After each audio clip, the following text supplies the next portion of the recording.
Afternoon, everyone. I'm your host for today. My name is Wally Rauder. Welcome to BizTalk. Today, we're talking about the continuation of what we started last week. Last week, we spoke about selling, consultative selling. Welcome back, everyone. Is everybody doing okay? Yes or no? For those of you who sent me your homework, thank you very much. I'm going to give you some feedback today, and I'm going to give you some sample questions to make up for the homework you sent. Thank you very much for the homework. Some of you did an incredible job, and I will reply to all of you individually eventually. Okay, let's go to today's lesson. Let's start with what we learned last week, and let's review the types of questions and the sales methodology or the psychology in selling that we looked at last week.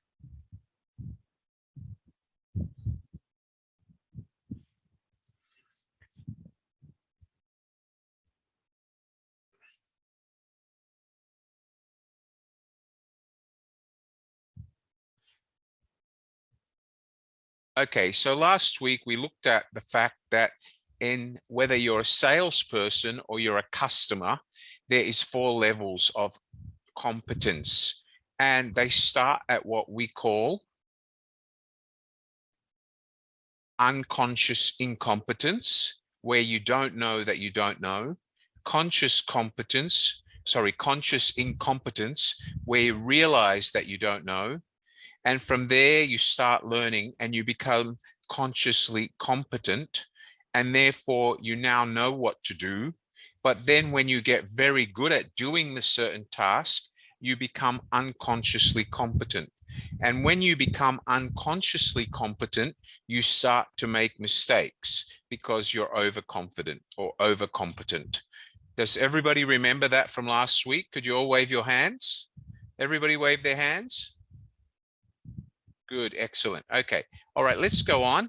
We also looked last week and we said the sales agents are our customers. Therefore, our role is to provide them with an acceptable, usable product and service. That means if you employ salespeople, they are your company's representatives. Therefore, unless these people have a product or service to sell and they know the product or service and they understand its benefits and features, they can't really sell it. It's the same if you're a salesperson working for a company. Unless you understand the benefits and features of that product and you can describe that product inside out, upside down, back to front, you can't really consider yourself consciously competent and be able to sell the product or service. Okay. Just bear with me for a moment, would you? Okay. Just one moment. So last week we said, why sell when people buy? Why sell when people buy?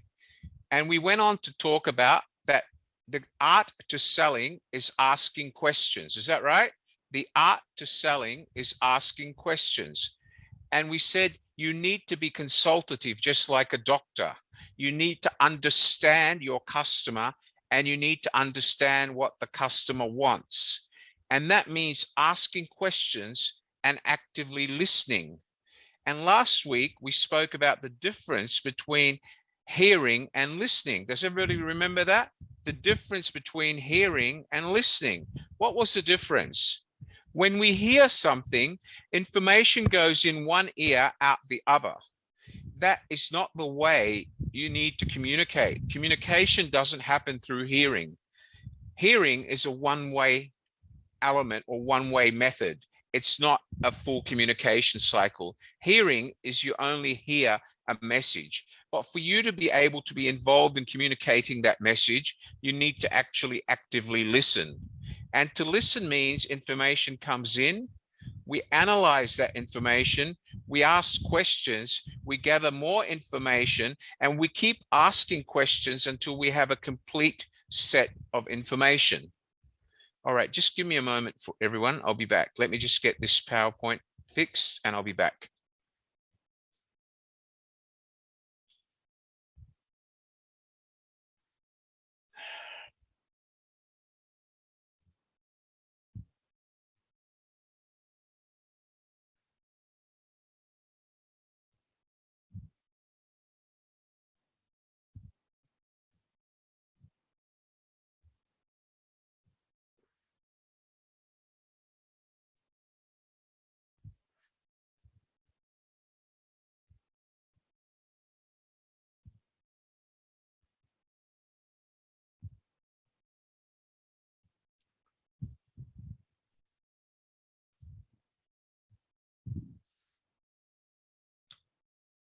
Okay, so let's go back now and go through the questions. When we ask questions, the idea of asking questions is to gather information. And last week we discussed the fact that when we're talking to a customer, we said somebody, whether it's a salesperson or the customer, everyone has a role. In this part of selling, in professional selling, who should be doing most of the talking? The salesperson or the customer? Should the salesperson be asking or telling? Who can answer my question? Spencer, the salesperson should be asking or telling? Go ahead, Spencer. Can you unmute your microphone? Go ahead, Spencer. Unmute your microphone. Yes, Spencer. I can't hear you. You need to speak up. I can't hear you, mate. Your microphone is not working, Spencer. Not asking. I can't hear you, Spencer. Your microphone, mate. Okay, I'll come back to you, Spencer. Try to fix your microphone. Amy, can you tell us? The salesperson should be asking or telling? Can you unmute your microphone? Hello, Amy. What should the salesperson be doing? Good afternoon. I think I can't hear you, customer, Amy. You're muted. Your microphone is not working. Now it's good. Now it's good. I Can can't hear you, me, ma'am. sir? Your wire's not working, Amy. I can't hear you, ma'am. You're muted. I can't hear a word. Can you unmute your microphone and switch on your microphone? I did. No, I can't hear you. Now can you? You may need to change your wire. Your wire's not working. I'll come back to you. Okay. All right. Let's go to somebody else. Laura, can you unmute your microphone, Laura? Hi, Laura. Do you hear me? Hi, do you hear me? I can't hear you, Laura. Okay. Go ahead, Laura. I think Are you there? he should ask the question to understand the client, what he wants. Right. Okay, so the salesperson should be asking more questions, right? Yes. The actual customer should be telling. Am I correct? Yes. Good, excellent. Thank you, Laura. Great. Okay, now let's try the other two, see if their microphones are working. Spencer, can you try your microphone now? Go ahead, Spencer. Hi, Spencer. Yeah, good morning. Good morning. Now your microphone's working. Thank you. So who should be doing more asking? Who should be doing more telling? The salesperson should be doing the telling, explaining to the customer, what they have and what the customers need. No, the salesperson should be asking the questions. No, the salesperson should be telling, not asking. No, you're wrong. The salesperson should be asking the questions to ascertain the customer's needs, and the customer should be telling. The salesperson should be asking more. And what the customer needs. That's right. Then you answer the customer. But if you do all the telling without asking, then you're not meeting the customer's expectations. Do you understand that? Thank you. Please remember that. Okay, good on you, mate. Okay, let's go to Amy. Amy, can you try your microphone now? Amy, where are you, Amy? Okay, try now, please, gorgeous. Hello, Amy. Is it working now? Hi, Amy. Much better. Yeah. Okay, you've done something. Amy, who should be doing more talking, or telling or asking? Customer or salesperson? I think the seller, they need to empathize first the person who needs to buy something. The customer, he needs to know what the customer needed. Thank you very much. Okay. No, keep going. Because the seller, he doesn't know what the customer needs. So the thing is, he needs to know first before he says something else. Like if they want something, he needs to know exactly right. His customer. Okay, thank you. Okay, good. So let me just clarify what Amy just said. She was right to the point. So basically, when you meet a customer, you need to put yourself in the customer's shoes. You need to become what we call customer centric. My co-host, could you write that in the checkbox? Customer centric. All right, you all remember that from last week, Amy? Customer centric. You need to put yourself in the customer's shoes.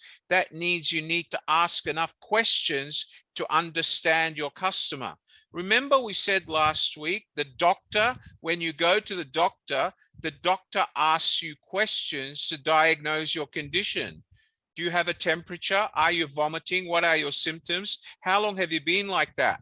If the doctor didn't ask you questions and he doesn't understand what your complaint is, he would give you the wrong medication and you would probably end up in hospital. You are the doctor in a sale because you are the subject expert. You are the product expert.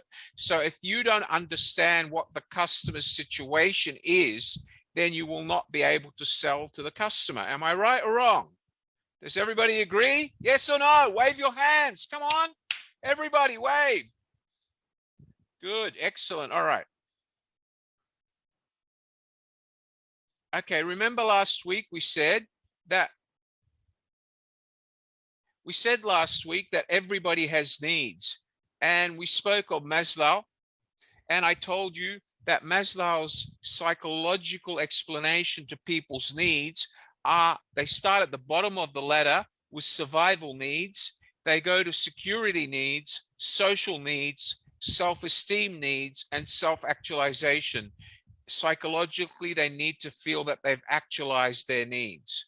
So if we look at that and we said we take into consideration a mobile phone, a mobile phone, who could tell me where a mobile phone would fit? Would you all agree that the mobile phone is a social need? Wave your hands, right? Why do you need a mobile phone? To show off to your friends? You need the latest mobile phone. So if you want to buy the latest model of Apple, that would be a social need. But if you just want a basic mobile phone so you can use for emergencies, that could be a safety need or a security need. Would you all agree with that? Yes? All right.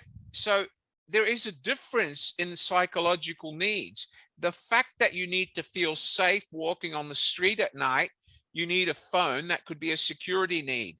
But if you insist on having the latest model iPhone because all your friends have an iPhone, that becomes a social need.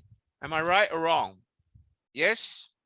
Okay. And if you just want to show off your phone because you feel like your friends all have it and your ego says you have to have the latest phone, it will become, what will it become? It will become, whoops, where are we? Where have I gone with the slide? Just bear with me, guys.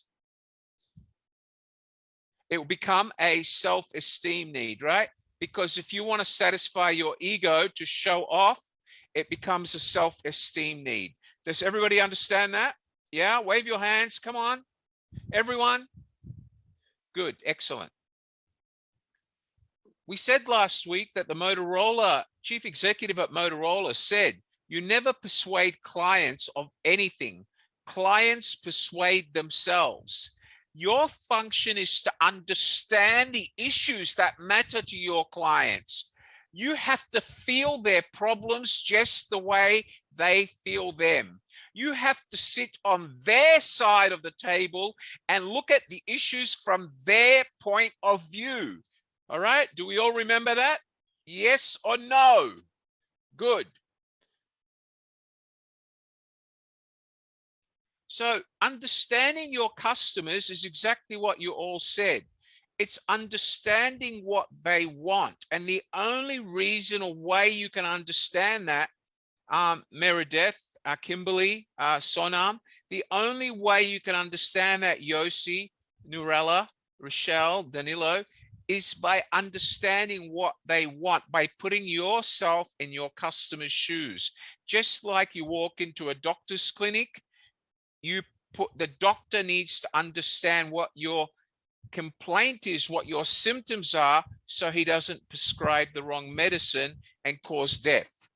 All right, we all clear about that? Okay, Laura, you clear about that, Laura? Wave your hand, Laura. When you put your hand like this, I feel like you're not listening to me. Wave your hand and show me that you're listening. Good girl. All right, let's go on.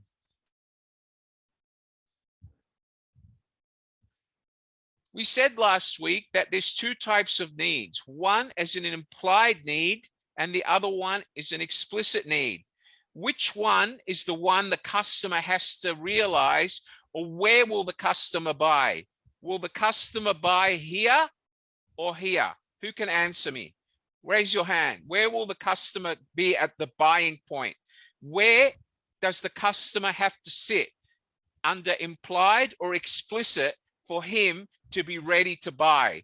Which one is correct? Who can answer my question? Come on, wake up, everyone. Which one does the customer need to admit before he can buy the product? Amy, do you know the answer? No? Mushumi, do you know the answer? Okay, which one does it have to be, Mushumi? And hello, unmute, go ahead. Which one? I think it's an explicit need because he has to first accept it and then go ahead with his, the buying spree. So Exactly, I think it's an explicit. Right. Exactly right. When he has an implied need, he has not yet realized that he needs it. It's only something that he wants or he's thinking of. The only time he's ready to buy, for the psychological analogy, why sell when people buy? You have to convert him from an implied need. You have to take him from here, from the implied need to the explicit need, right? And that is exactly what Ms. Mushimi said. A clear statement of the buyer's want and desire to take action now. That's when he's ready to buy, okay? But if Miss Mushimi walked into a shoe shop today and said to the sales girl, I'd like to try on a red pair of high heel shoes, that is only an implied need. When Mushimi walks around in it and says, this is the type of shoe I need to go with my new red dress for my date tomorrow night, she has finally turned an implied need to an explicit need. Does everybody follow that? Yes or no? Yes, excellent. Yes, Danilo, thank you. All right. Kimberly, do you follow that? Do you understand that, Kimberly? Okay, good. All right, let's go on. Okay, do you understand that, Kathy de Jose? Thank you. Do you understand that, Cheryl? Thank you. Debbie? Okay, all right, let's go on.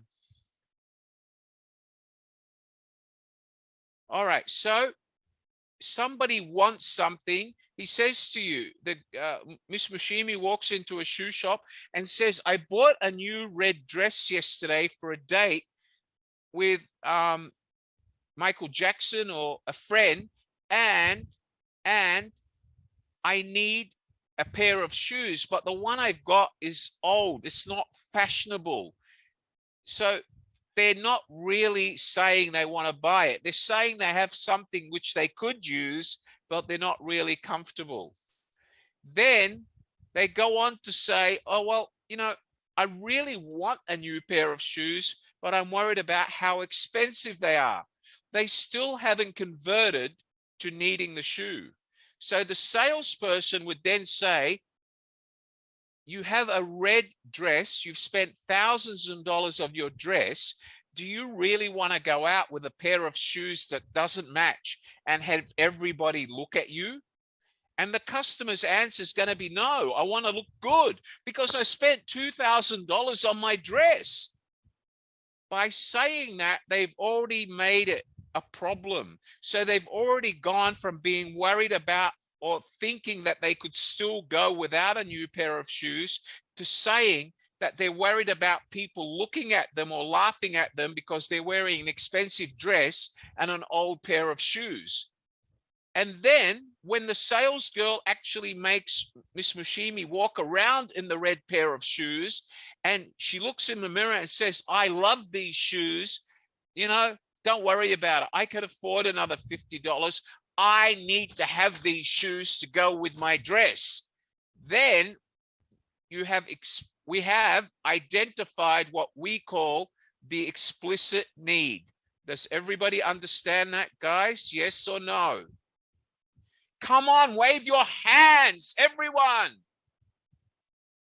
Daisy, do you understand, Daisy? Wake up, Daisy. Thank you. Good girl, Daisy. Gabriel, do you understand? Gabriel Riviera? Good, you're asleep. Andrew, do you understand? Andrew, good. Mildred, do you understand? Good, excellent. Shadi, you understand what I mean? Shadi, good, excellent. Okay, let's go on. So we've identified the explicit need. I'm coming to you, Aboni, 1 minute. Just give me 1 minute.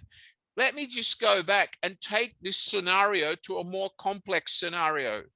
Let's say I have a restaurant. I have a customer that comes to my restaurant every year, weekly basis. And one day he comes into the restaurant and says to the assistant manager, you know, I love the food here, but I have 200 staff. And I know that every time I come here for lunch, lunch costs me $20 US. But what I really want is I want to come up with a budget to bring all my 200 staff here, let them taste your great food, but I don't want to spend $20, right, per person. Now, is that an implied need or an explicit need? It's still an implied need, right? It's still implied. So if the assistant manager does his job, there's two things he should do.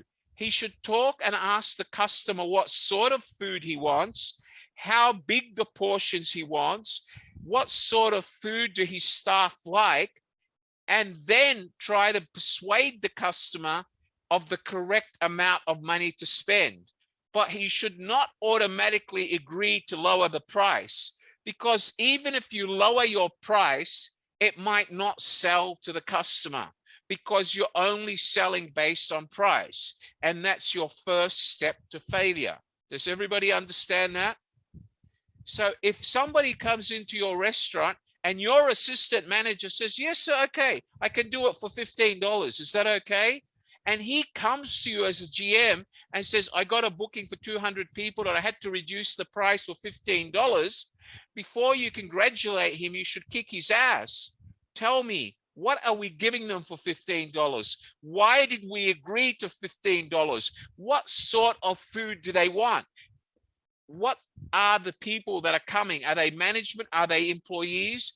Do they want a cocktail party? Do they want a buffet? Do they want self-service? Do they want table service? Because if the waiter just reduces the price to $15 without asking the right questions, he has not satisfied the customer's needs. And even though you reduce your price, you will not take them from explicit to you will not take them to explicit. That means they will stay at implied. For you to take them from here to here, you need to understand exactly what they want and why they want it. Does everybody understand that? Okay. Believe me, most salespeople today are, even though you think they're smart, most of them are lazy. Most of them do what they need to get their commission. And I feel sorry for the owners of the business who sometimes let them get away with it. Because once you give a salesperson the authority to play with prices, he will not sell based on needs. He will sell based on price. And you jeopardize your reputation if he sells based on price. The first thing he should do is establish the needs of the customer, take the customer from implied to explicit. The price should be the final factor. If the customer buys the product based on its benefits and features because it will service him, if the customer understands what the repercussions of not having your product are and how much money he could lose or how badly he could get food poisoning if he eats at a cheaper restaurant, then the money or the price might no longer be the issue. But if a salesman just uses the price for a quick sale, then that person shouldn't be a salesman. They're not a salesman. They're just wasting your money. Does everybody understand that? Price is not the main consideration in a sale. The main consideration is getting the customer to understand what your product or services can bring to them and what are the repercussions if they do not buy your product or service. If they eat at the restaurant down the road that got a health citation from the Department of Health last week, the repercussion could be that half his staff would catch food poisoning and then they would be absent from work and he would lose money. And if he had 2 staff absent from work and they couldn't keep up with production, the chances of him or the cost of him losing customers due to delayed delivery may be greater than paying an extra $2 per head. Does everybody understand what I'm talking about? Yes or no? Yeah, okay, good, excellent. All right, let's go back to the PowerPoint.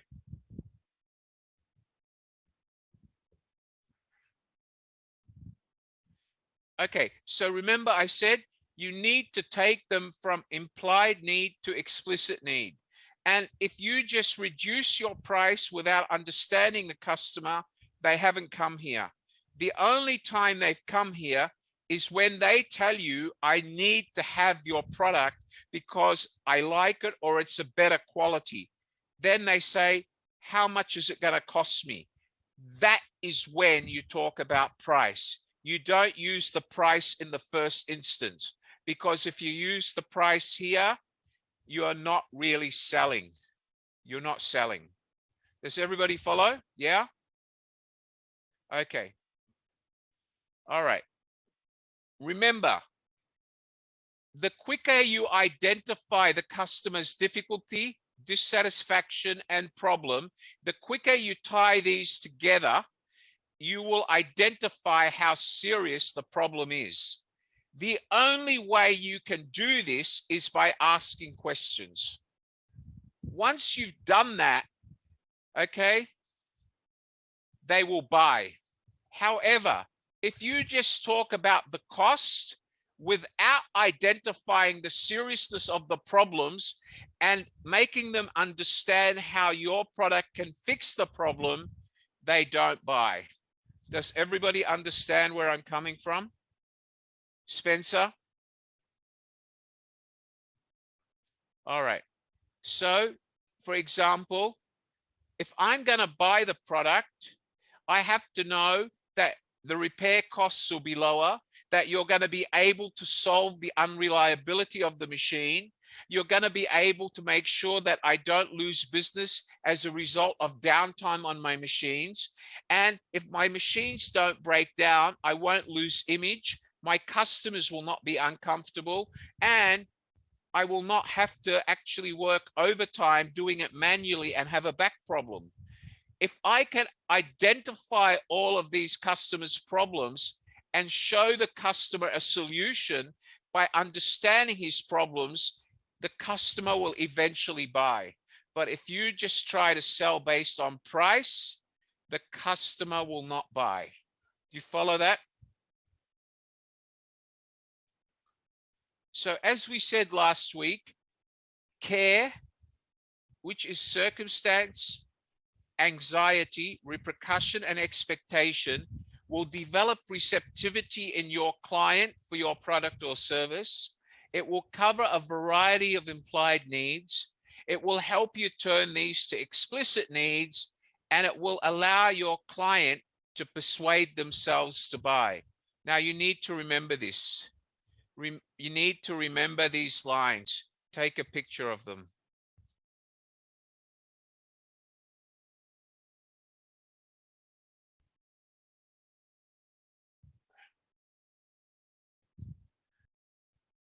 One moment.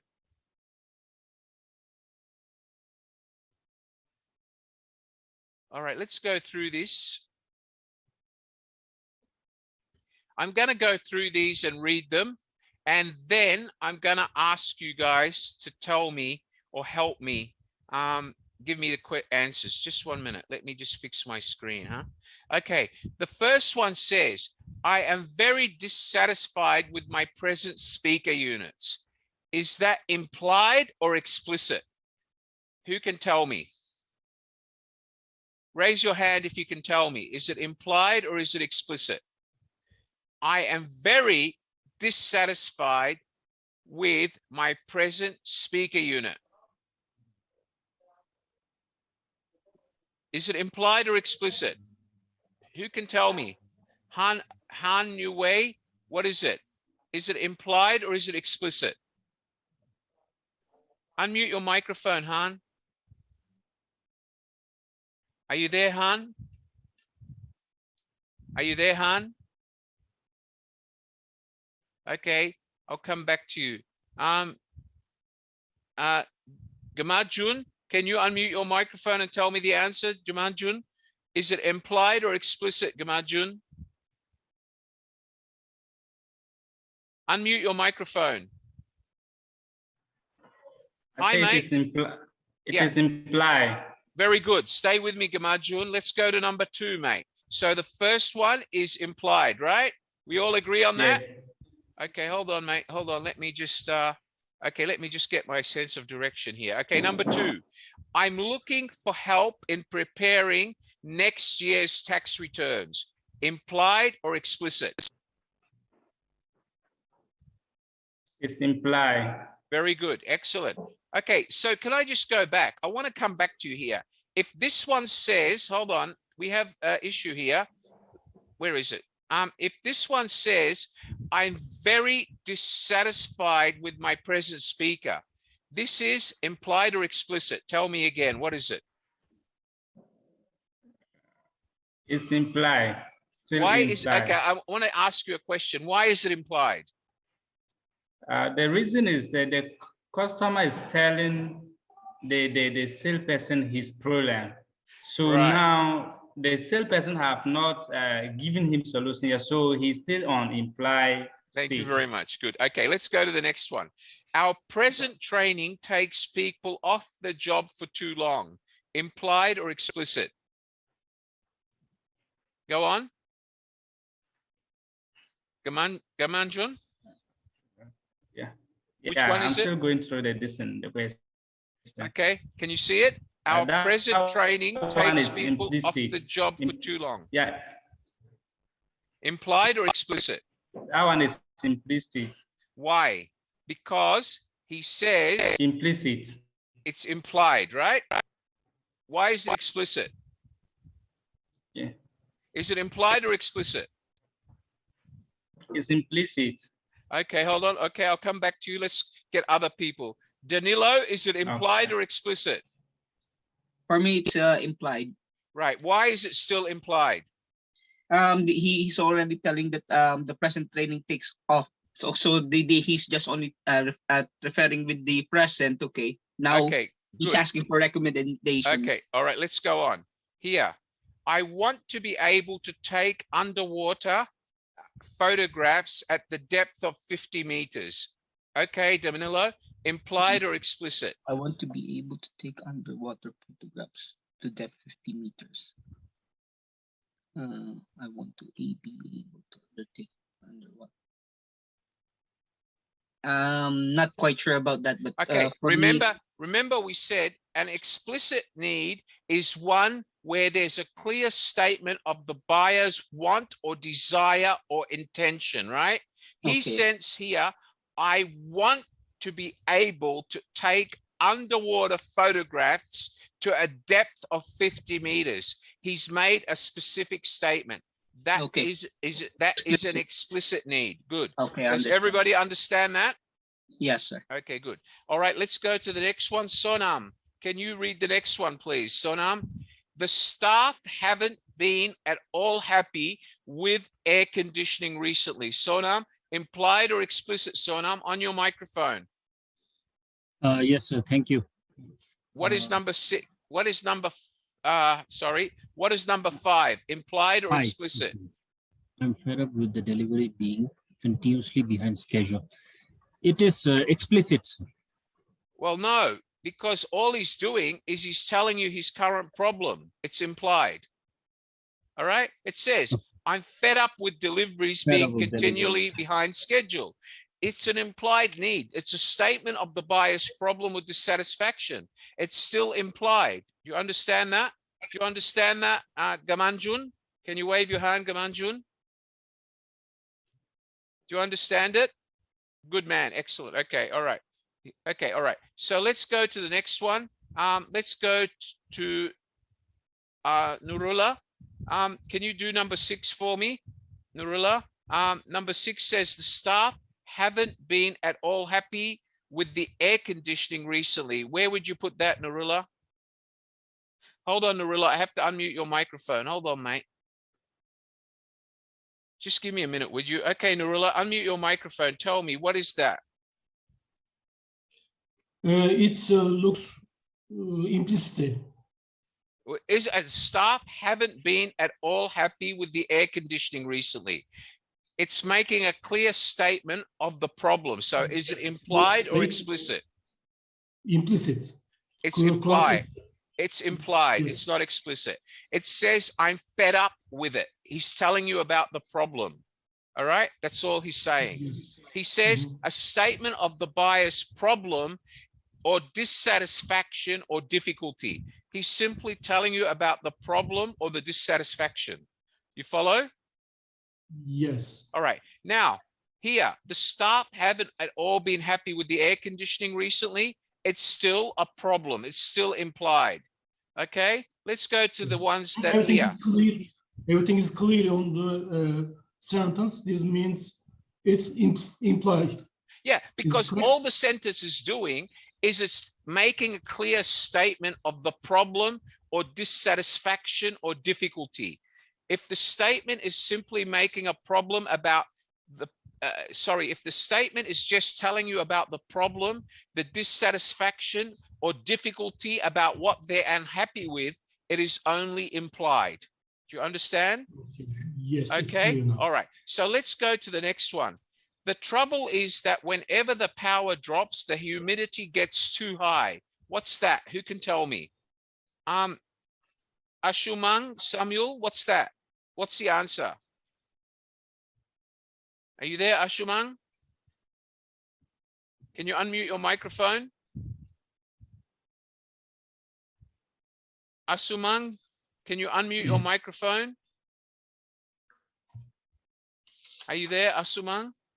Okay, it's all right. I'll come back to you. You there? Yes, sir. Is that implied or explicit? Is that implied or explicit? Do you know the answer? Yeah, it's explicit. No, it's implied. Remember, an implied statement is the one where the buyer problem, dissatisfaction, or difficulty with the current situation is expressed. It's only when they express their problem, their dissatisfaction, or the difficulty with their problem. That is an implied statement. Does everybody follow me? Yes or no? Oh, yeah. Okay, let's go on. Thank you. Okay, let's go to the last one and let's go back to somebody who answered before. Mr. Nurullah, can you do number 10? It says, so I need a replacement sewing machine that costs between 10 to 15% less than what I'm paying now. Remember, an explicit need is a clear statement. A clear statement. Everything is clear here. This means it's implicit. It's explicit, right? Explicit. Does everybody understand the difference between implied and explicit? Jacqueline? Okay, good. All right. Tumasim, do you understand the difference, Tumasim? Tumasim, do you understand the difference? Can you unmute your microphone? Mr. Tumasim, do you understand the difference? Okay, I'll come back to you. Thank you. All right, let's go on. Who else hasn't answered? Kimberly, do you understand the difference? Kimberly, unmute your microphone, Kimberly. Kimberly, do you understand why number 10 is implicit? Yes, sir. Because number 10 makes a clear statement of the buyer's want, desire, or intention. I need a replacement sewing machine that costs between 10 and 15% less. than I'm Yes, paying sir. now. He's given you a clear statement of what he wants. So Yes, sir. this He is, knows clearly what he wants. that's right. So this is explicit. You understand Yes. that? All right. Yes, Okay, sir. guys. All right, let's go to the next part here. Okay, what I want you to do now is I want to look at the questions. Remember, we said anxiety questions and circumstance questions. The circumstance question is the one that asks about the customer's current position. The customer's current position. Number one, don't go away, Kimberly. Mr. Johnson, I've been told that you manufacture a wide range of adhesives here. Is that true? Is that circumstance or anxiety? Which one is it, Kimberly? Are you there, Kimberly? Unmute your microphone. It's circumstance, sir. Thank you. Very good. Circumstance. Thank you very much, Kimberly. Don't go away. One more. Kimberly, number Yes. 2.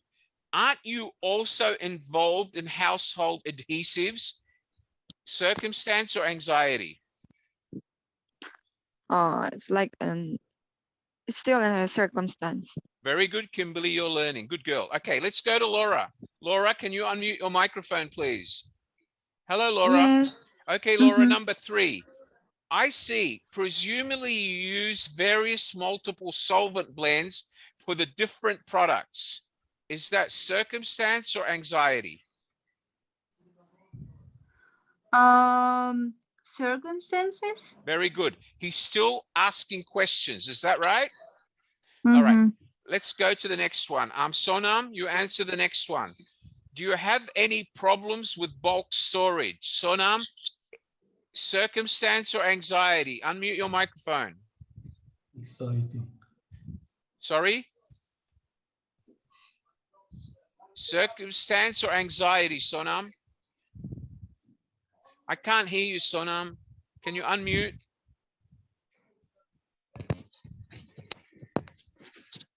Can't hear you, bro. Unmute and talk to me.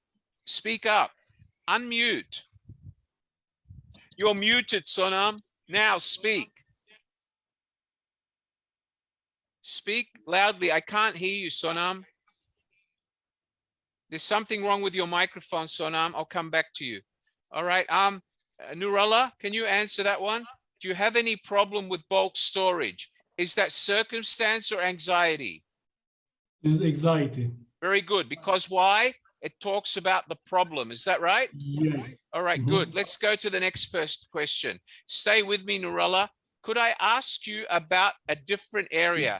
How do you handle low volume or special blends at the moment? Circumstance or anxiety, Nurullah? Could you ask you about a different area? How do you handle volume? This is anxiety. How do you handle volume? That's right. So is it circumstance or anxiety? Anxiety. No, he's not establishing a problem. He's asking him how he does it, right? He says, can I ask you about a different area? How do you handle volume or special blends at the moment? He has not, there's no problem. It's a circumstance question. You follow? Okay.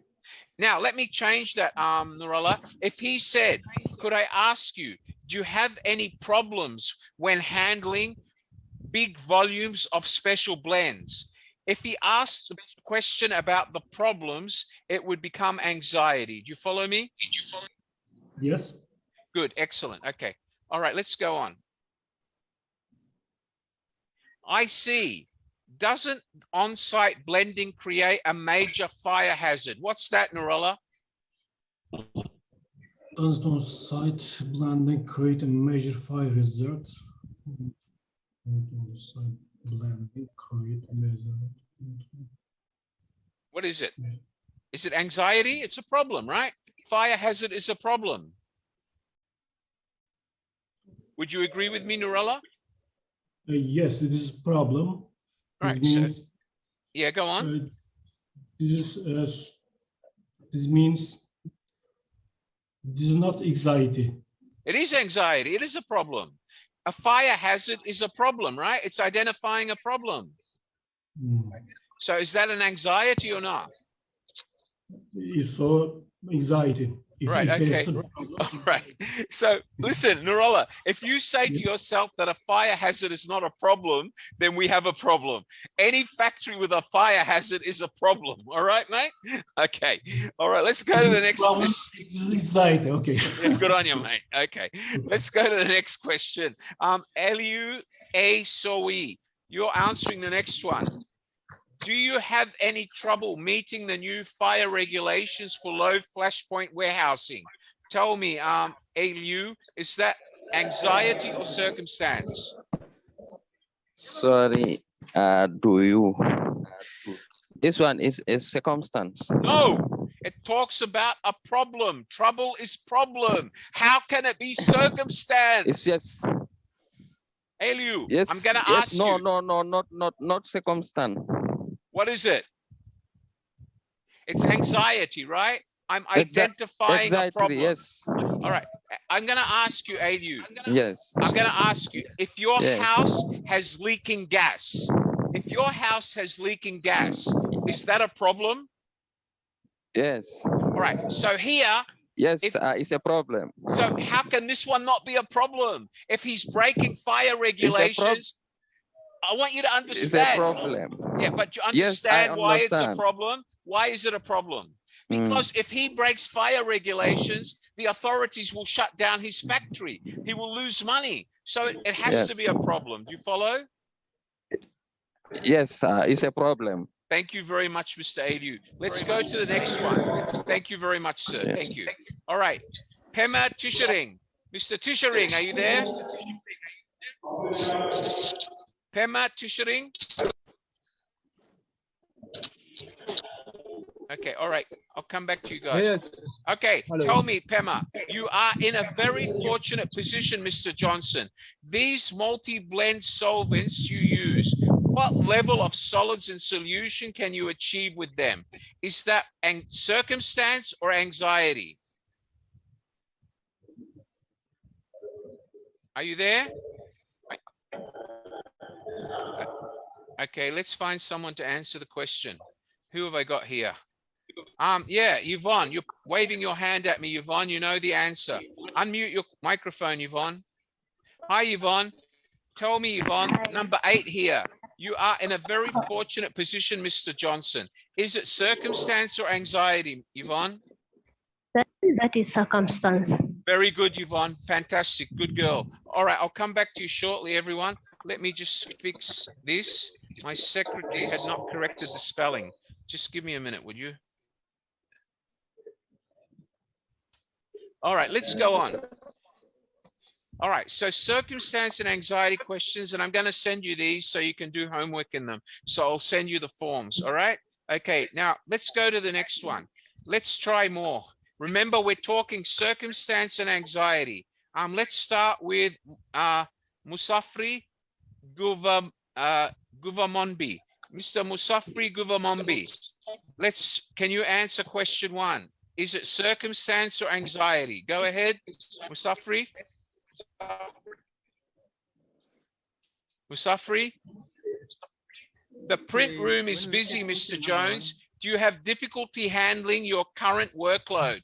Is it circumstance or anxiety? It's anxiety. Thank you, because it talks about a problem. Let's go to number 2. Yvonne, I see what's the most common cause of these crises. All right? Crisis. Crisis is problem, Yvonne. What is it? Circumstance or anxiety? Yes. Circumstance or anxiety? Anxiety. Hold on, Yvonne. There's noise in the background. Just hold on, mate. Okay. Hold on.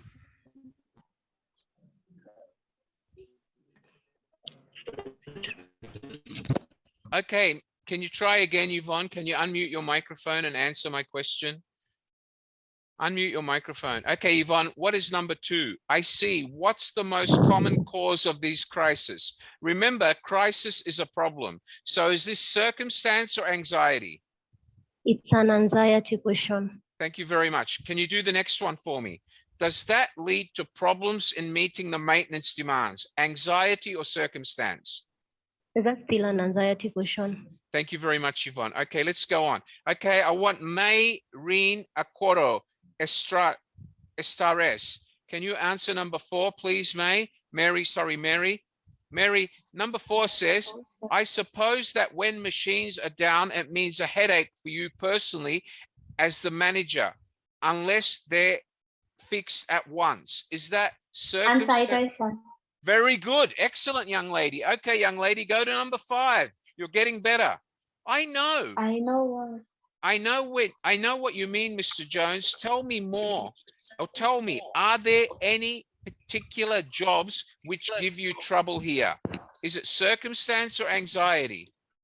Anxiety, sir. Very good, young lady. All right, let's go on. Thank you. Let's go to someone else. Let's go to Umar. Umar, open your microphone. Umar, answer number 6, young man. Where have you gone, Umar? Why are you running away? Umar, number 6. Number 6. Are they the only inclusions you have difficulty with? Difficulty. Yeah. Is that anxiety? Very good, mate. Very good. Excellent. Can you do the next one, please, Omar? I see. Yeah. What makes them a problem? What is that? Anxiety. Good. And number 8, Omar. Doesn't that also waste a lot of time sending them outside to a printer? Anxiety or circumstance? Anxiety. Hold on. Slow down. Okay. Doesn't that also waste a lot of time? Is that anxiety or circumstance? It is anxiety because of waste time. That's the problem. Okay, good man. Excellent. Okay. All right. Thank you, sir. All right. Let's go on. Okay, thank you.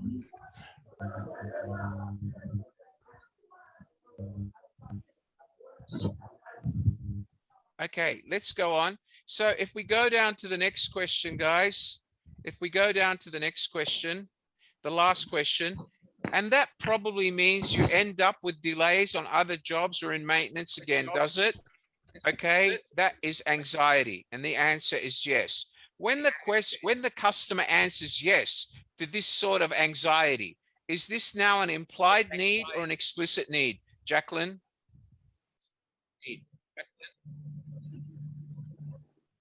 Yes, sorry, sir. Is it if the customer answers yes to this, is he now saying he has an implied need or an explicit need? An explicit need. Very good, Jacqueline. Very good. You're going to become $1 million saleswoman one day. Very good. Excellent. Thank you. All right, let's go on, guys. Okay, now this part you'll be doing for homework. All right, let's go to the next part.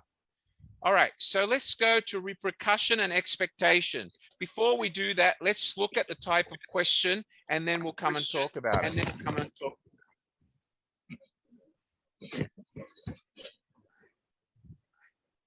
Okay, give me a minute.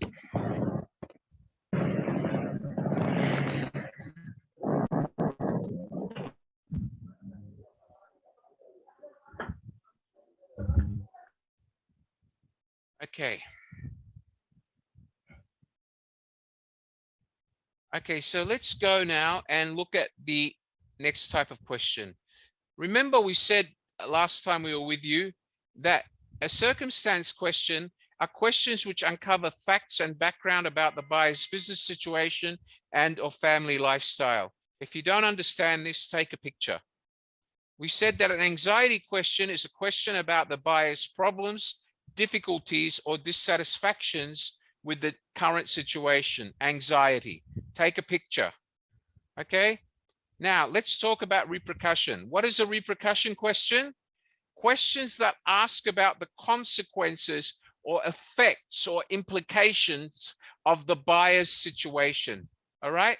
We're trying to identify what would be the consequence if he doesn't fix the problem. Does everybody understand that? Wave your hands. Wave your hands. Come on. Okay, good. And the last one is the expectation questions. questions about the value, importance, or usefulness of a solution to the buyer's problems. Okay, let's go through that and let's look at the questions. Okay.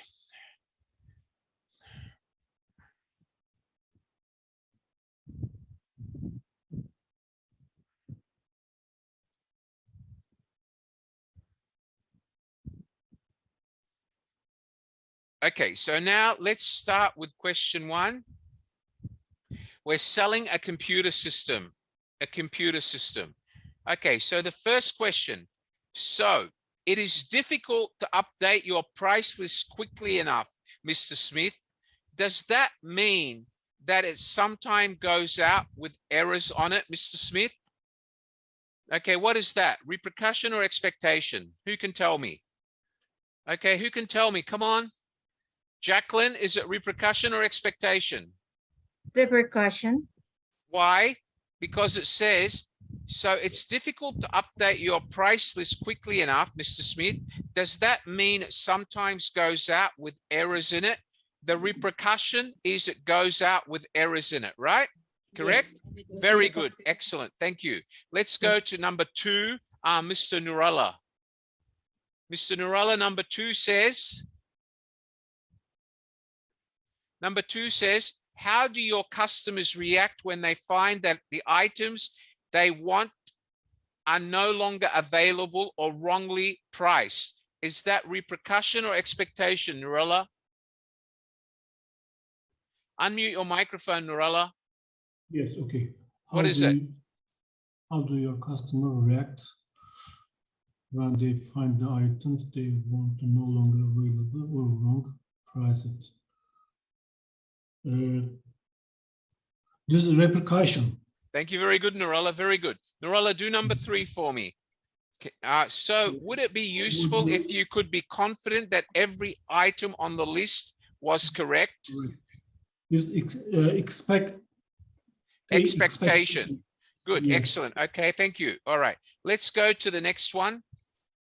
Let's go to John Brian Derit. John, can you unmute your microphone? Hello, John. Hello, John. Are you there, John?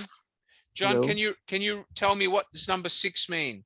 Just suppose, Mr. Smith, you could have your key lists all ready for mailing within 3 hours of the last change. What would that do for you? Is that repercussion or expectation? I think it is repercussion. No, it's giving him the outcome. Just suppose, Mr. Smith, you could have your key lists all ready for mailing within 3 hours of the last change. What would that do for you? It's expectation, right?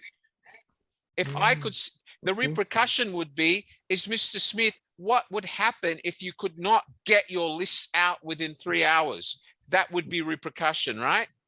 But if I'm telling him that I could show him a way to send them out in 3 hours, that would be an expectation, right? You understand that, John? Yes, sir. So, John, if the customer says yes, what is he saying? If the customer answers yes to this question, if he answers yes to this, is it implied or explicit? If the customer says yes, John, that would really meet my expectations.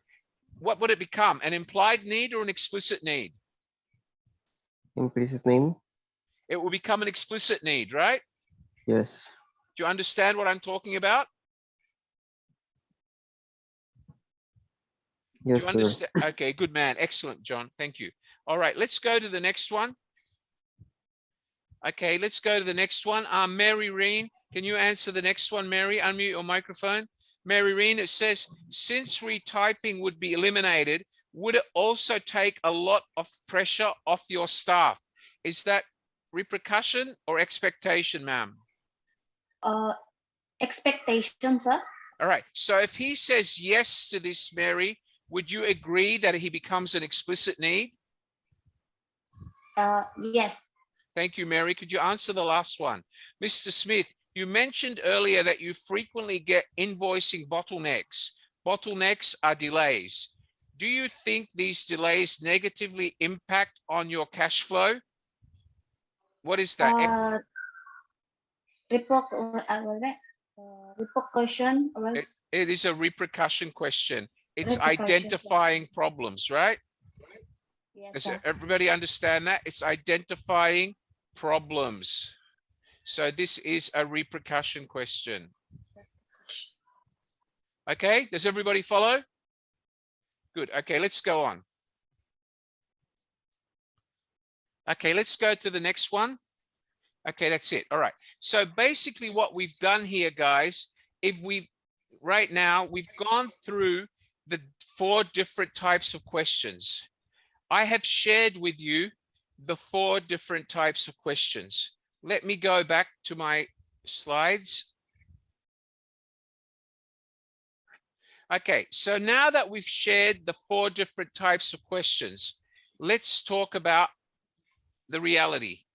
Okay, so let me get this back to where it belongs. Okay, so what we're saying here, can everybody see my screen? Can you wave? Can everybody see the diagram? Yes or no? You can see the problem and the expectation, right? Okay. Hold on. What can you see? I don't know what I'm showing you. Just give me a minute, would you?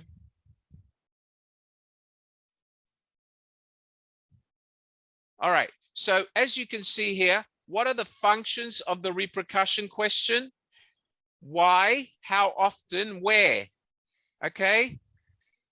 Does that cause, see, why, how often, where? These are establishing the anxiety. All right. These are establishing A. They are establishing the anxiety, which is the anxiety is the problem. Now, when you ask, does that cause, okay, does that cause, could that lead to other potential problems? Okay, these are the repercussions. Does everybody understand that? Yes or no? Wave your hands. Come on. Alu, wave your hands. Stop going to sleep on me. Good man. Wave. That's it. How can you be $1 million salesman, Alu, if you do this? Wake up, man. Get energy. Energy. Electricity. Good man. Excellent. Excellent. Excellent. I love you, man. All right. Okay. Does everybody understand what I'm saying so far? Yes or no? All right. Good. Let's make sure everybody else is awake here. I'm getting worried. All right. Danilo, do you understand what I've said, Danilo? Open your microphone, Danilo. I clearly understand, sir. Good on you, Danilo. I'm proud of you. Keep it up, mate. Thank you. All right. Laura, are you awake, Laura? Do you understand, Yeah. Laura? Good girl. Yeah. Okay. Good girl. Who else have I got here? Nova, Eleanor, do you understand? Could you wave your hand, Nova? Quickly, Nova. Mary Ann, do you understand, Mary Ann? Wave your hand. Wake up, Mary Ann. Good girl. Nova, Eleanor, you've already waved your hand. Thank you. Mr. Dawa, do you understand, Mr. Dawa? Okay, I'm worried about you, Mr. Dawa. Kimberly, do you understand, Kimberly? Where did you go, Kimberly? Wave your hand, Kimberly. I want to see you wave. Good girl. Cheryl, do you understand? Shadi, do you understand? Samayula, do you understand, sir? Thank you. And Meredith, do you understand, Meredith Ladja? Meredith, good girl. Excellent. All right, let's go on. Okay, so we already did this last week.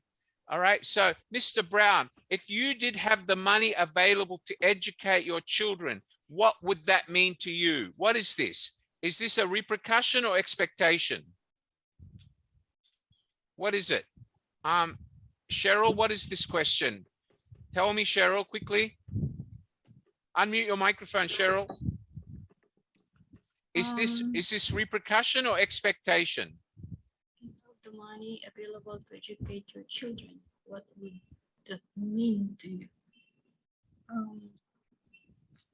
Expectation. Very good. All right. Let's go to the one in red. Mr. Brown, if I could show you a way to educate your children, would that be useful to you? If I could show you a way to educate your children. Expectation. Yeah. Okay, good. Do you understand what they're trying to do? They're trying to actually show him that there is a way. And when the customer answers yes here, is it an implied need or an explicit need? Explicit. Very good. Excellent. Thank you. All right, let's go on. Okay, remember these rules? Okay, now let's go on. Ladies and gentlemen, the only way you can fail to this psychological way of selling, which I have written about for years and used with many companies who now use it every day, is if you do not know how to handle 3 common rejections. They are 1, objection, 2, skepticism, and 3, indifference. You all understand that? Okay. Handling objections. When somebody objects to something, what do you need to do? You need to ask more questions. Probe is to ask questions, open questions. You need to use a reflective probe to rephrase the concerns. What do I mean by reflective?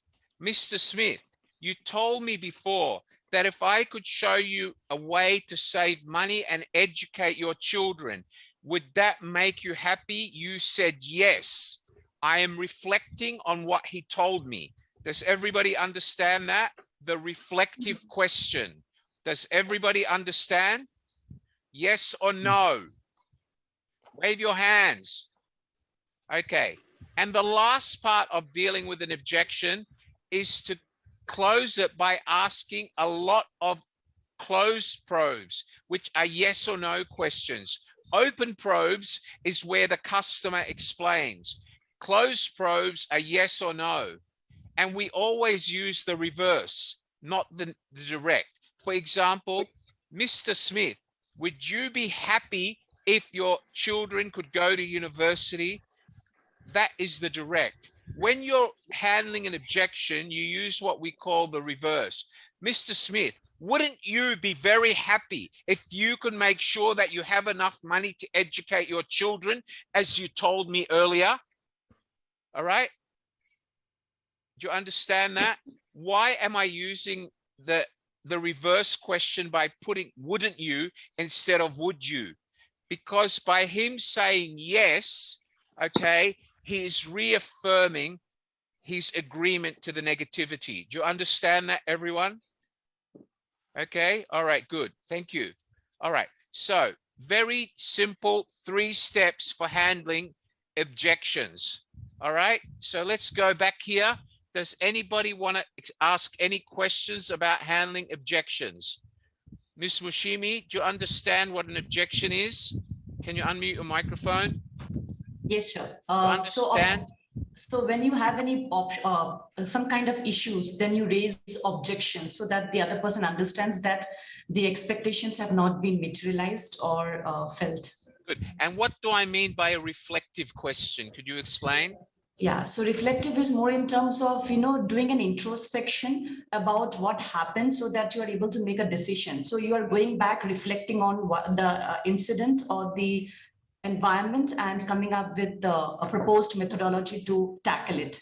So you're reflecting on it. Excellent. Yeah. Thank you, ma'am. Thank you. Thank you. Mr. Dipankar, unmute your microphone.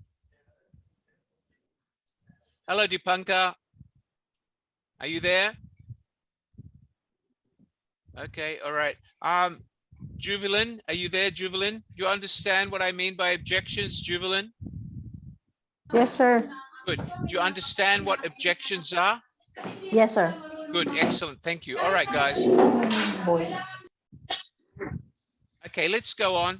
The next one we have to handle is skepticism. What is skepticism? What is skepticism? When they're having doubts because they don't have enough confidence in your product, all right? And what does that mean? It means that you have not explained enough about the benefits or the features of your product. Does everybody follow me? So let's go through it. When there is skepticism, that means they have doubts. Again, you use the open probe or open questions to clarify what their doubts are. You use reflective based on their answers earlier that showed you that they agreed with you. For example,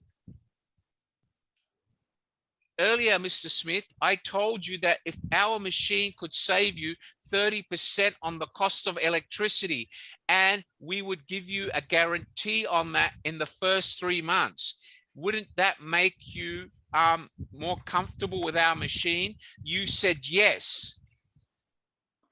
What is it that you're worried about now? But I'm reflecting on what he told me earlier.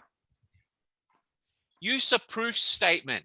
When there's skepticism, you must be able to use something or a reference from other customers or anything that would give them more confidence in your product.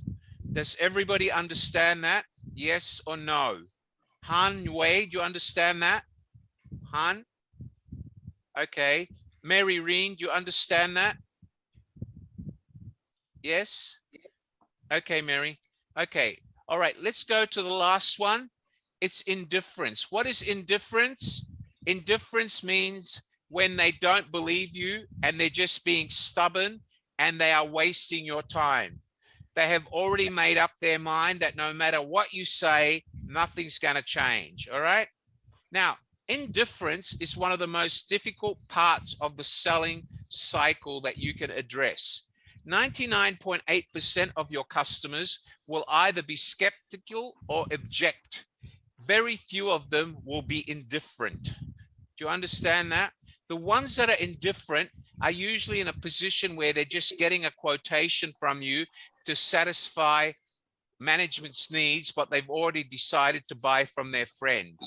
If they were very good customers, they would never get to indifference. But like, especially government contracts, especially if they have to get 3 offers or 3 quotes, they'll sit there with 3 or 4 different salespeople, and the one they like most will probably have a few objections. The one they like second best will have a few skeptical arguments, and the one they know they're not going to buy from, they'll just build indifference. So you have to measure your time with indifferent customers.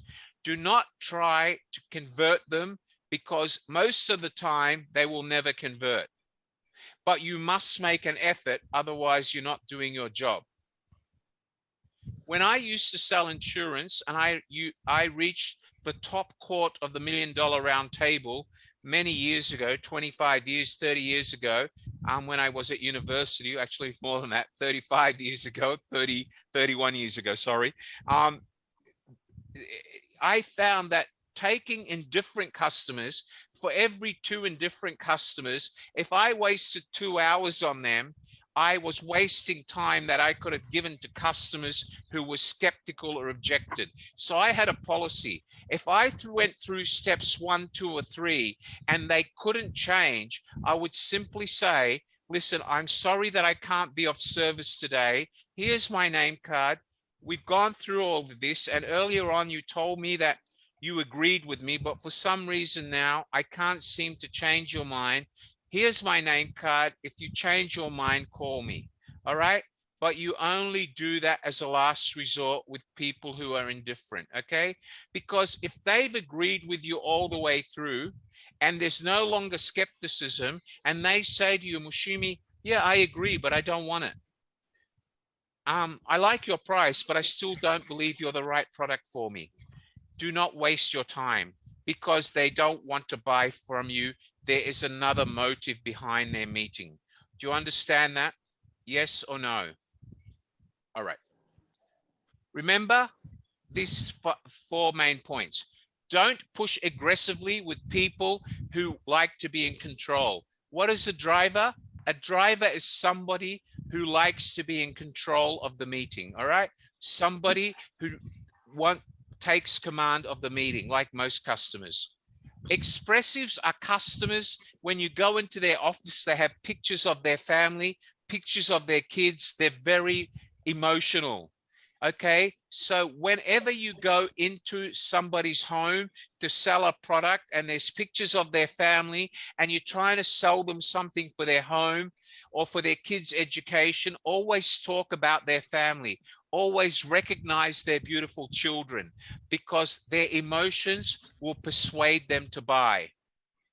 Okay, now amiables are people that like to feel safe. They're people that don't want to put themselves in danger. Always make sure you comfort them and assure them that you're doing the right thing for them. And most importantly, ladies and gentlemen, if your customer is somebody who keeps using the calculator or keeps telling you, look, I've checked you out and these are the figures I've got, never argue with somebody who's analytical. If you're not sure, do not tell them they're wrong. Ask them to let you go and check the figures and come back. But make sure, if you know the customer is analytical, make sure you have the facts or do not talk about them at all. Don't go and say, my product is sold worldwide and is #1 in the world unless you can prove it. Because if he's an analytical, he will call you a liar. Do you understand that, everyone? Yes or no? Does everybody understand that? Yes or no? What I'm going to do now is I'm going to ask you, hold on for 1 minute. And what I want to do is I'm going to save the homework sheets that I've just shown you. All right.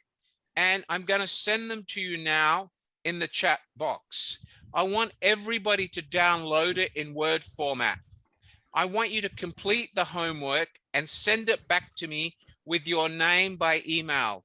And this will be the formal homework, which I will correct and send back to each of you because it's in a proper format.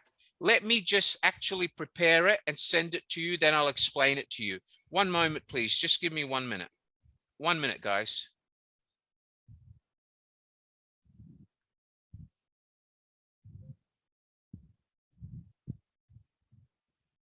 Just 1 minute, please.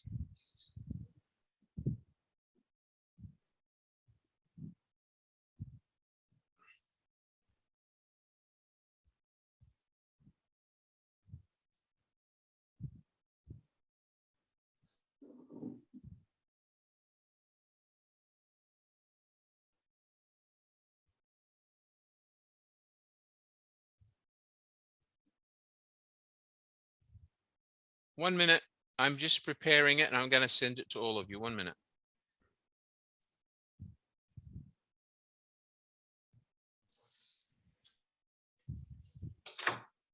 Just 1 minute, guys. I just have to save it and send it to you all.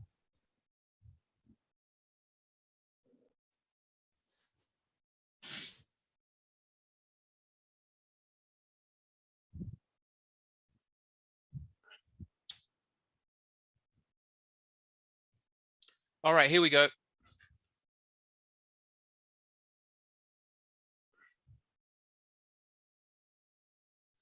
All right, let me just put it into a link and send it to you. 1 minute, folks. It won't be long. Okay, homework. Come on, guys. The students are waiting. Where is the homework on? 1 minute, guys. Won't be long.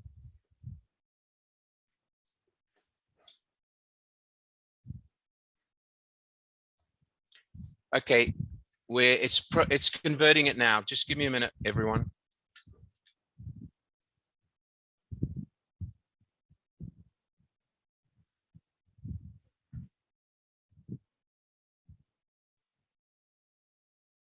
All right, just give me a moment, please. I need to convert it so I can upload it to you all. Just give me a minute.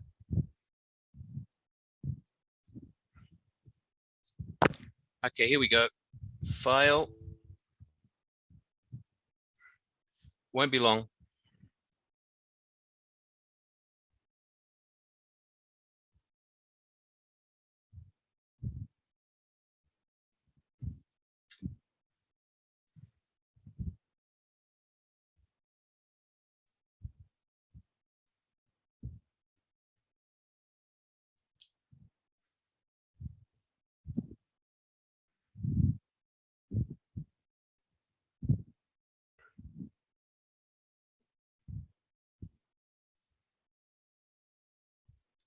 All right, here we go. Let's share it in the Zoom share. Hold on. Okay, can everybody go to your chat box and you'll find a link now. Could everybody make sure the link works? Okay. All right, now I'll go back to the homework and we'll go through it. Okay, so what I want you to do with the homework, guys, is this. Okay. And if you really want to benefit from this and you've learned anything, you need to do the homework. So what I want you to do is basically type your name on the first page here somewhere. Okay. And then I want you to tell me by ticking which is the correct answer. Okay. Then I want you to come up with your own implied or explicit needs for a product that you are selling or a product that you sell already. So, okay, you can write your product, and I suggest you put your product's name up here at the top, whatever the product is. And I want you to write at least 6 implied needs and 6 explicit needs. You can do any product you want. Then I want you to again tick the right circumstance or anxiety question. And then for the products that you actually just wrote implied needs for, I want you to write for your product, the one that you just named here as an implied need. I want you then to write 6 situation questions, which we call circumstance questions. All right, because a circumstance is a situation. You all understand that? Circumstance is also the current situation, the current circumstance. Does everybody follow that? Yes or no? Yeah? Okay, and then I want you to write problems. Okay, what are the problems? I'm trying to remind you, a problem is an anxiety. Does everybody follow that? Yes or no?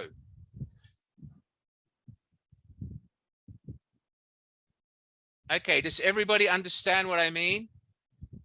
Circumstance, to remind you so you don't forget. I've also written situation because a circumstance is the client's current situation.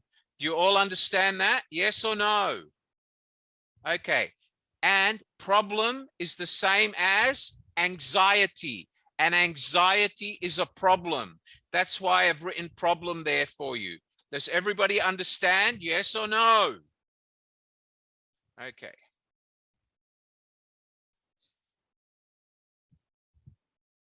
Okay, so as it says here, circumstance, question, anxiety. Circumstance is a situation, anxiety is a problem. And these are for the implied need that you made up about a product you sell or do sell or want to sell. Okay, once you've done that, I then want you to write problem questions that you could use. And then I want you to go ahead and tell me which is the correct answer here by ticking. And then I want you to go and give me repercussion questions and expectation questions. Okay, let me explain this. A repercussion question is a repercussion, the consequence of not solving the problem. And here, when you come to expectation, I want you to remember, expectation question is the same as a need payoff. Let me explain why I wrote that there, because I wrote it there to remind you. Okay, what is an expectation? An expectation shows the customer that would give him the result he needs. It's a need payoff, right? So if he had a need, you took that need to an explicit need, and now you're giving him the result for his need. You're giving him the payoff, which has convinced him to buy the product.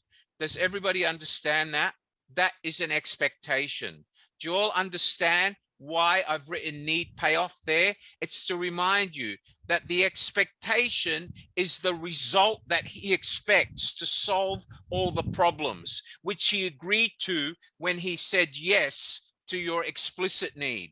Does everybody understand that? Yes or no? Does everybody understand it? Yes? Okay, Who has any questions? I'm going to take questions now. We have about 20 minutes. I'm open for questions. Wave your hand and I'll answer your questions. Come on. Come on, don't tell me no one's got questions. You haven't learned anything. Okay, all right. Zhao Myo, open your microphone. Hi, Zhao. How can I help you? Hello. Yes, sir. What's your question? Yes. What I want to ask is, actually, I want to know that can I get the power slide of yours because I missed the last week meeting because of my late enrollment. Okay, all right. So what you do, Xiao, you send me an email saying you missed last week's session and I can send them to you because Yes. I will only send them upon request if you've attended both sessions. So what I said to everybody last week, if you want the PowerPoint, you need to attend both sessions and then I'll hand them out.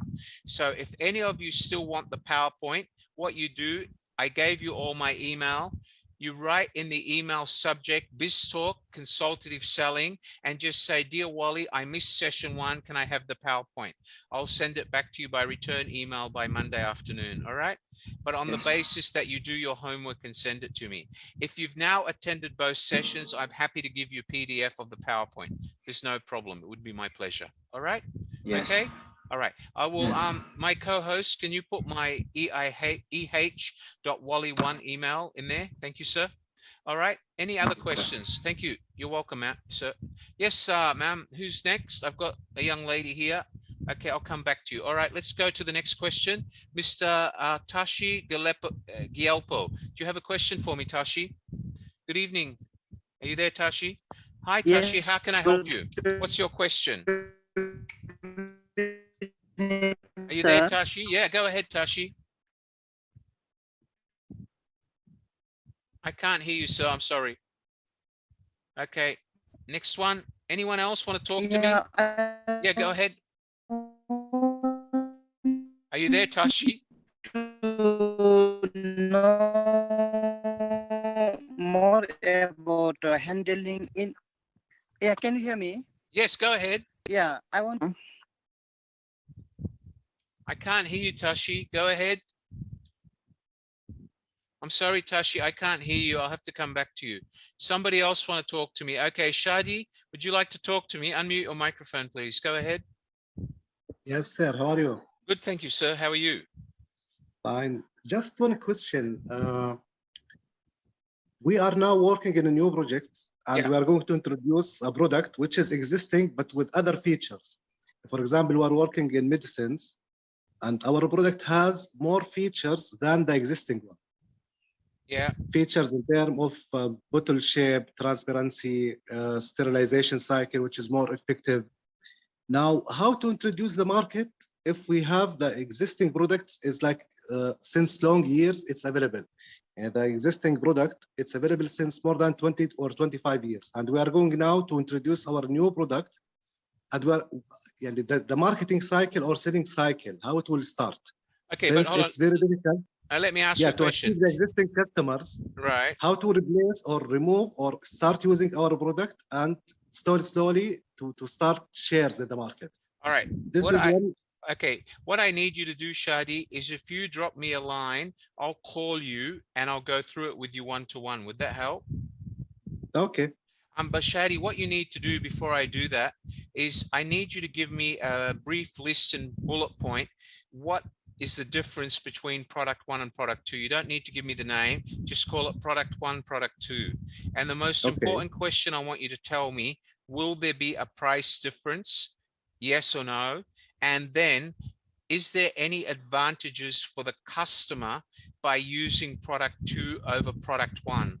And what I mean by that is the differences have to be something that the customer can see, hear, or feel. If it's just something that makes it quicker for you to produce, but it's nothing that the customer can feel, see in the result or in the safety of the product, then it's going to be a very difficult upsell. But if no, you can, customer can see the difference. Yes, this is one of the good things. All right. So if you can do all of that and send it back to me, I have time next week, probably on Thursday afternoon or Friday afternoon. I could probably call you and spend 15 minutes with you on Zoom and or WhatsApp. Great, all right. sir.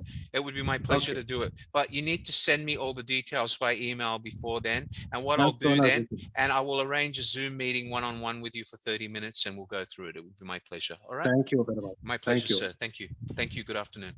All right. Anybody else?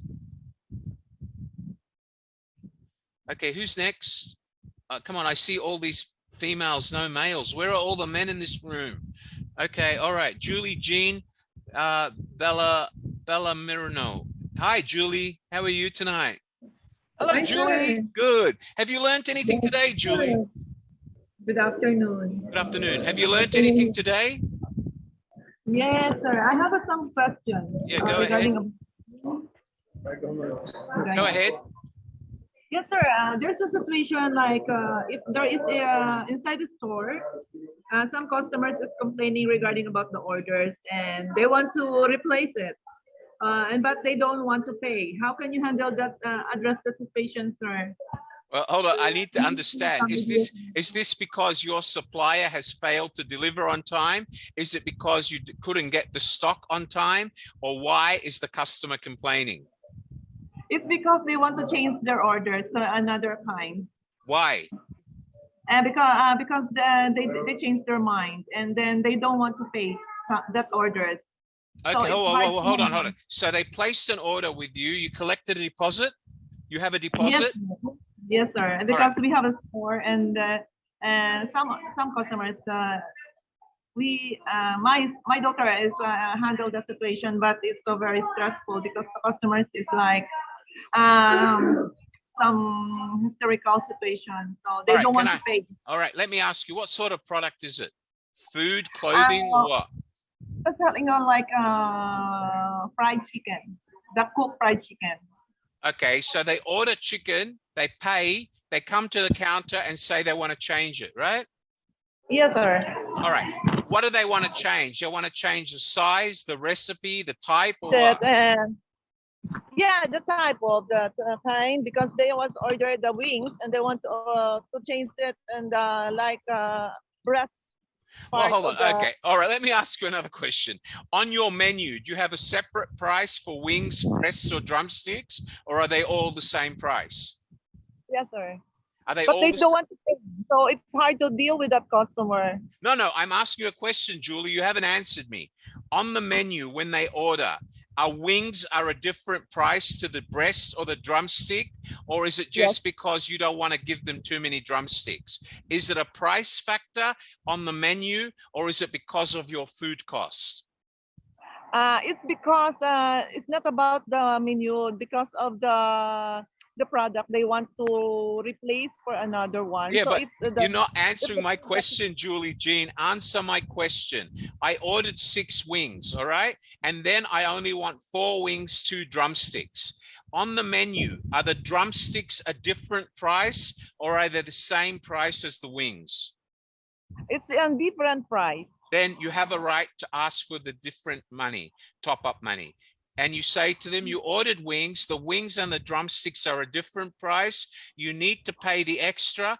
If the wings and the drumsticks were the same price, I'm happy to swap it over for you, but they are a different price, okay? That's one way you deal with it. But Julie Jean, let me give you another example. That can also be a bad way. If the customer comes to your restaurant every day and once asks you to change it, sometimes you have to do what we call customer service and say, listen, in future, you need to order the drumsticks because it's an extra $2.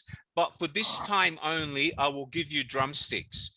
But Julie Jean, sometimes the customer life cycle, the money that the customer spends with you over 1 year is more than $2 difference today. So you have to make a decision as a retail provider, whether you're worried about $2 or the long-term relationship with the customer. Yeah, all right? that's it. Yes, all right. Yes, sir. Okay, and if I give you the wrong advice, you could lose customers. But let me tell you how the multinational companies handle it. If you go to the likes of McDonald's, Starbucks, or Coffee Bean, and you say at McDonald's you ordered a cheeseburger and then said, oh, my daughter just said she doesn't want a cheeseburger, she wants a fillet of fish, she's crying. McDonald's would say to mommy, don't worry about it, let me give you a fillet of fish and hopefully your daughter next time will enjoy it.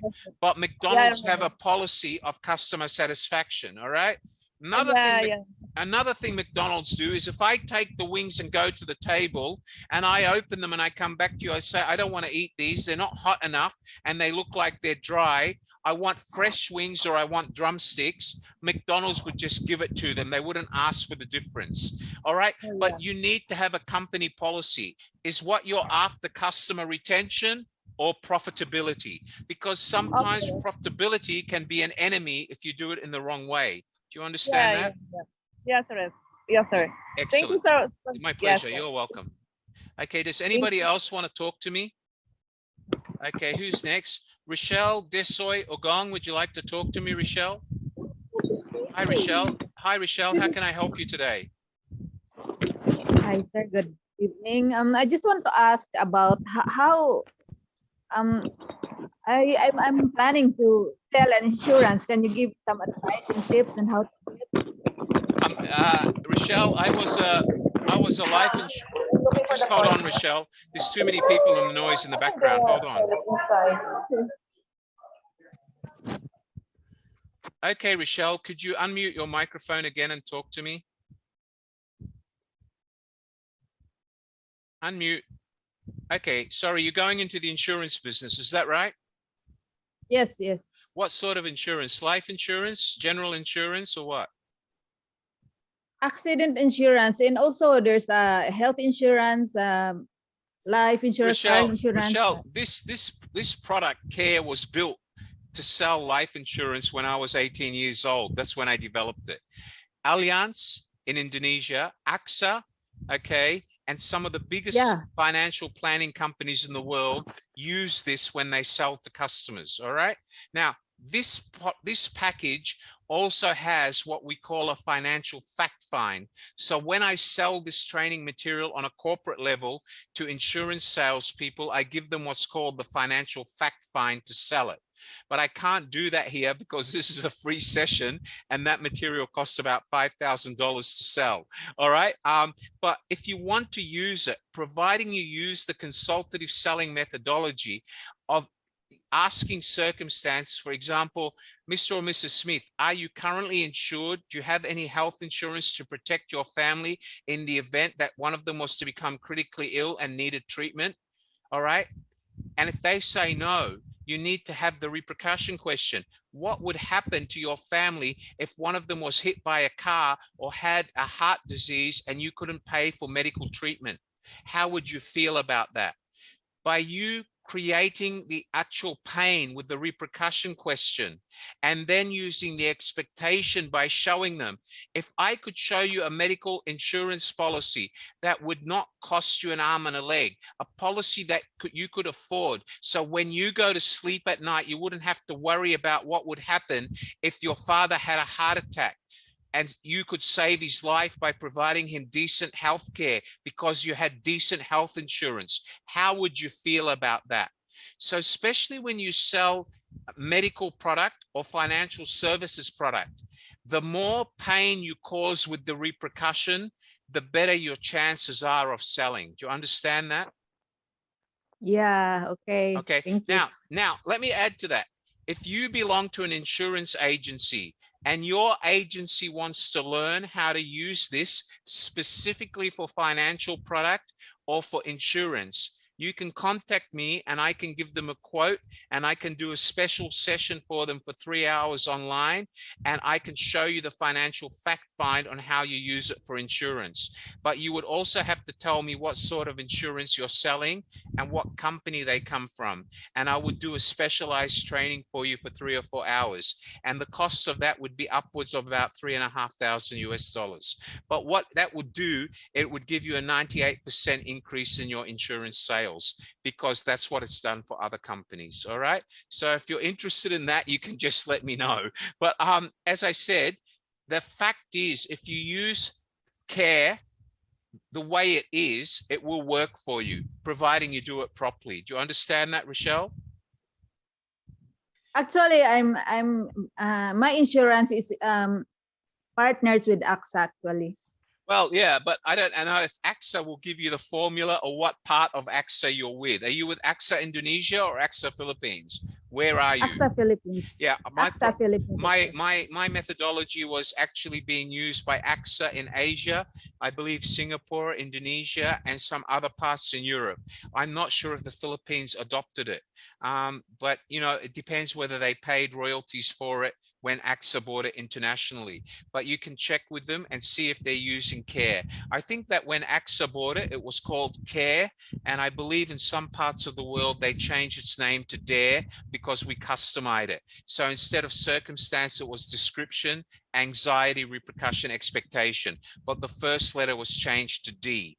But as I said, if you follow the philosophy I've taught you and you do it well, you should get results. But if you're selling financial product and you have to use a fact find to identify financial needs and what they have, what they call their comfort zone financially, or money that they have to spend, extra income, or income which is available for them to invest, you need the financial fact find element to the questions. And as I said, I can't give you those here because they are, you can imagine how much money has been put into them. All right. But if you use this philosophy, it will work for you because the philosophy is the same. And if you need more help, you can email me and I'm happy to call you and give you a 15-minute exercise over the phone on how to sell insurance. There's no problem. All right. Okay. Okay. Thank you It's so my much, pleasure. sir. You're welcome. God bless you Okay. always. You're welcome. My pleasure. Okay. Anybody Thank else you here so want to much. talk to me? I'll take one more, two more. Okay. Two more. Kimberly Bokurin, would you like to talk to me? Oh, Yeah. hello, Hi. sir. How can I Yes, help sir. you, Kimberly? So it's like it's just about handling rejections Yeah. about our product. So Yeah. I'm just a beginner of about investment, sir. Objections about investing? Like reject. I have a client, sir. Yeah. I'm just a beginner on investment, on real estate to be exact. Yeah. So I got a client. She's willing to get a unit, Yeah. to invest on a unit. And then when she talked about this on with her daughter, like said, degrade her options. Like she said, how we will pay, how can we achieve this until the end, like this. Then we got rejected for this one. All right. So you were selling her property, real estate? Yes, sir. All right. Okay. So did you ask her questions about her risk appetite before you showed her the unit? Yes, sir. Right. We already answers all her questions. Well, no, you And haven't, because no, you haven't, she have a because positive. no, hold on. You haven't, because what's happening is her daughter is questioning her risk appetite. And if she agrees yeah. with her daughter, it means that she has doubts. So what Yes, you sir, the need to doubts. do is invite her to her and her daughter to meet you for a cup of coffee and go through the process of reflecting. So what I'd like to do today is go back to what we've discussed before and reflect on what you've told me, and let me show you some evidence about other people who have bought these properties.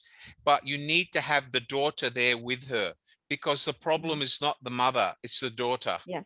And what it means is you have not satisfied her risk appetite, which means that she's unable to satisfy her daughter's risk appetite.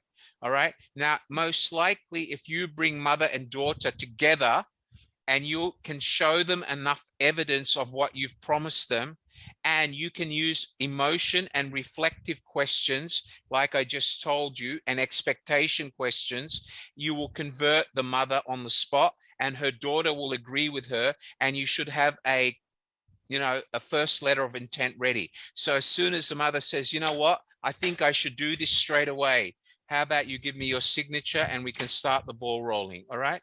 Do not give her a chance to walk away with her daughter and think again. You follow? Yes. Because if you use the expectation to her and her daughter and say, listen, I've just shown you and you've agreed with me, if you can earn a 4.25% return on your investment every year, and you could have a rental of about $2,000 every 3 months in the bank, that would meet your investment appetite. And you said yes. Would you agree with me? Yes. Okay, let's make this happen. You follow? Okay. Yes. Straight away. Thank Yes, you. let's make this happen. And again, Kimberly, what you're asking me to do is to teach you the golden art of getting people's money. And it took me 2 years to master it. Again, it's a very complex process. And the only way I can show it to you is once you've learned how to use the care process properly, all right? Now that you know care, go and try to put care to this lady. Go through the questions: circumstance, anxiety, repercussion, reflect on what you've told her previously, take her to expectation. By using expectation, at the end, she should say, yes, I agree. When she says, I agree, you take out the letter of intent, or whatever you call it, pro forma contract, whatever you call it. But I think you haven't used my philosophy to start with. You've done it like every real estate agent does it. And I know how you guys work. When you first try to sell property, you're aggressive, you force it down people's throat, you don't ask enough questions, which I'm sure you've done. You didn't understand her proper risk appetite. And one of the first questions we talk about with risk, Mrs. Smith, do you want to, is there anybody else who will be helping you make the decision? Is your daughter an investor? Does she have a high risk appetite, or is she one that's also willing to invest? So you obviously haven't done your homework. Do you understand where I'm coming from? You know, Kimberly, I've sold much bigger ones than you. I used to sell condominiums worth $15 million in Australia, right in the heart of Melbourne. And I became a junior real estate agent. I was only on the job for 3 weeks. But the reason I left it is because I never got my commission. My principal decided that I was only a rookie, and I closed the deal. He kept all the commission. So I told him to stick his job, and I walked out, and I went into insurance because I had to earn money for university. All right. But closing sales is an art. Closing sales is not a formula. Do you understand that? And Kimberly, I would love to help you close a deal. So if you need my help and you want me to guide you through it, let me know, and I'm happy to give you some time and talk you through it. All right. But first, practice, do the homework based on real estate. All right. So the homework I just sent you, put real estate investment and write the questions based on that. At least I can mark them and send them back to you so you can use them. All right. All right, sir. Good on you. Thank you very much. Okay. I have time for 2 more questions. Eliu, hello, Eliu. Would you like to ask me a question? Yes, thank you. Go ahead. Is this the assignment? I'm trying to download it. It is not working. Then download fail. I'm trying, but it's not working. What are you using? A mobile phone or a desktop or a laptop? I'm using a mobile phone. Okay. Okay. It should download on your mobile phone. The only thing is, it means in the settings of your mobile phone, you have restricted it from downloading attachments. So you have to change the settings in your mobile phone. A lot of my students do that, but when you usually buy a mobile phone, are you using an Apple or an Android? I'm using Spark. I've never heard of that brand. All right. So you need to actually go into settings, and under settings, it says restrict downloads or allow downloads. You need to allow downloads and it will allow it. All right. Yes. If not, you need to save the link in your, copy and paste the link into your mobile phone. When you get home, go to your computer and use Google or Windows Explorer, type the link Yes. on your laptop, you'll be able to download it, all right? And if you still can't Yes. download it, my colleague has Yes. given you my email. Just send me an email and I'll send it to you, all right? Yes, sir. Yes. Thank you very much. Thank you so much. Thank you. You're welcome. Bye-bye. Okay, does anybody else want to talk to me? Anthony Jusu? Hello, Anthony. How can I help you today, Anthony? Are you there, Anthony? Yeah, how are you? Good, thank you. How can I help you, sir? First of all, really sorry. This morning I was having a network challenge, so I was unable to log in earlier. So I missed a lot of parts of the training this morning. So I just wanted to help me out. The training you give to Okay, well, I can't repeat it. It's 3 hours training, so I can't repeat it now. But if you want to send me an email, Mr. Govan, my co-host, can you put my email address in a private message to Mr. Anthony Jusu? Anthony, if you can just send me an email saying I attended BizTalk today, I missed half the lesson. Could you send me the PowerPoint and the homework? I'm happy to do that for you. All right? Okay. You're welcome, Anthony. Okay, my thank you so colleague much. should be able, could you put the email address in the chat box again, or send a personal message to Mr. Jusu, please, Govind? Just give me a minute. Actual fact, Mr. Jusu, if you go to the chat box now, I have repasted the homework, and I will also repaste my email address. One moment, please. No, I can't. I'm sorry, I can't. My co-host has taken over. Mr. Govan, can you send my email address to Mr. Anthony Jusu, please?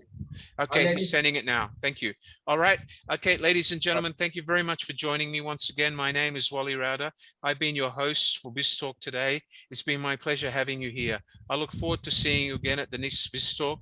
I look forward to receiving your homework. I hope you make money. God bless you all. Thank you. I love you all. Thank you. Goodbye, everyone. Goodbye.